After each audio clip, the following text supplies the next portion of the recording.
Nepal is a small country. Most people I meet say this. Nepal is the 49th largest by population and 93rd largest by size out of approximately 200 countries.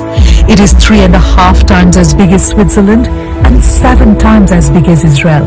In fact, Nepal is a medium-sized country with an oversized heart. In Nepal, colors are everywhere. Almost 40% of Nepal's area is covered in lush forests, home to our rich biodiversity. The sights, sounds and smells of the woods enveloped us.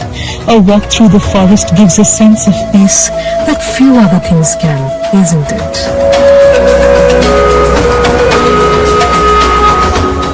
Flowers dot the landscape of Nepal. The most popular endemic variety is being rhododendrons. In these flowers, we saw violet, intense violet, enchanting violet. It reminded us that in Nepal, beauty is everywhere.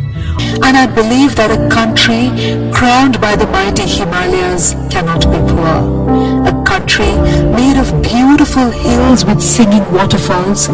A country crisscrossed by life-giving rivers. And a country of passion,